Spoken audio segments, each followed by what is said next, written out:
ఎంత పాపులరో ఆ డైలాగ్ చెప్పించే ముందు ఆయన చెప్పే సీక్వెన్స్ కూడా అంతే పాపులరు. సో కెమెరా రెడీ అమ్మా, cameraman sir ready, lights ready, hot camera చెప్దామా అందరూ? Ready 1 2 3 action.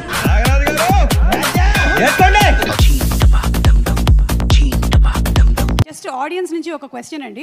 ఒక పక్కనేమో మీరు హనుమాన్ జై హనుమాన్ సినిమాలతో బిజీగా ఉంటూ ఇన్ని స్టోరీల్ని రాసేంత టైం మీకు ఎలా దొరుకుతుంది? ఎవరిని పట్టుకొని ఏం అడుగుతున్నావు, నేను ఎప్పుడూ ఫ్రీ. అంటే నేను ఫస్ట్ సినిమా చేసే ముందే ఒక 33 కథలు రాసుకున్నానండి. మీకు మీ అబ్బాయి కూడా ఒక కథ చెప్పాను, మీరు ఇంకా చేయాలి. అది కూడా లైఫ్ సెటిల్ అవుతుందంటే లేపేచ్చు కాక, మార్ ముంతా చోడ్ చింత.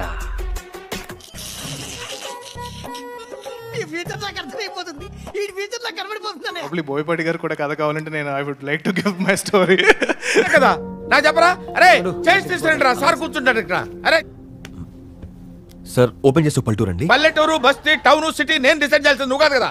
చెప్పు. ఒక ఎర్లీ మార్నింగ్ అండి. ఎర్లీ మార్నింగ్, మిట్ట మధ్యాహ్నం, సాయంత్రం అది నువ్వు కదా చెప్పాల్సింది, నేను కదా. నువ్వు చెప్తావా? చెప్పు, నువ్వు కదా చెప్పు. ఒక 18 ఏళ్ళ అమ్మాయి. 18, 34, 54 నీకెందుకురా? నీకెందుకు? చెప్పు, నువ్వు కదా చెప్పు. వినండి రా, మీరందరూ వినండి. సార్ 29 కథలు ఉన్నాయండి ఇంకా. ఫ్లూటు జింక ముందు ఊదు, సింహం ముందు కాదు. ప్రతి వాడికి డైరెక్షన్ అంటే కామెడీ అయిపోయింది. అది కాదు సార్, చిన్న కథ. చిన్న కదా నా చెప్పరా. అరే 29 స్టోరీస్ ఉన్నాయి. So I like and I love writing. So వెకేషన్కి వెళ్ళినా సరే ఒక ఫస్ట్ డే వరకు నార్మల్గా ఉంటాను. సెకండ్ డే నా పక్కన ఎవరుంటే అది ఇప్పుడు ఇలాగా ఓపెన్ చేస్తే ఎలా ఉంటుందని స్టార్ట్ అయిపోతుంది అనమాట. డైలాగ్ మారా మావా అద్దరు కొట్టేసావు. సబ్జెక్ట్స్ గుర్తుపెట్టుకోవడానికి ఒక కథల రూపంలో దాన్ని కన్వర్ట్ చేసేవాడిని.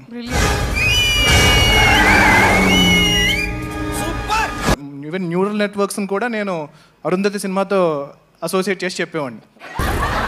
ఏం మాట్లాడుతున్నావురా, నరాలు కట్ అయిపోయినాయి. అలాగా అరుంధతి సినిమాని మీరు ఈ న్యూరల్ నెట్వర్క్స్ కి ఎలా లింక్ చేశారో I just I'm very curious. ఇప్పుడు గుర్తులేదని మర్చిపోయాను.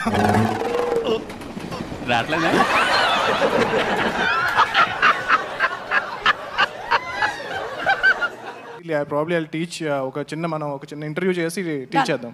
ఓకే. కానీ మాట దడ పుట్టిస్తుంది. అంటే ఎవరికైనా ఒకటి తను చేసింది వేరే వాళ్ళకి ఇవ్వాలి అంటే యాక్చువల్లీ మనసు ఉండాలండి. ఏంటి సార్ అదే? అదే సో ఒక మంచి మనసుతో ఆలోచిస్తూ ఆ కథ వేరే వాళ్ళకి ఇస్తూ డబ్బులు ఎవరికైనా వస్తాయండి, అదేం ఇది కాదు. ఆలోచన రావద్దు, దాన్ని బయట నేను ఇస్తాను, ఎవరికైనా నేను హెల్ప్ చేయగలను కన్నా ఒక మంచి ఉద్దేశం మీలో ఉంది. తప్పకుండా మీరు ఎప్పుడు బాగుంటారు. నరికే కొద్దీ నీ కలుపు వస్తుందేమో, నాకు ఊపు వస్తుంది. అంతే, అంతా చెప్పేశాను.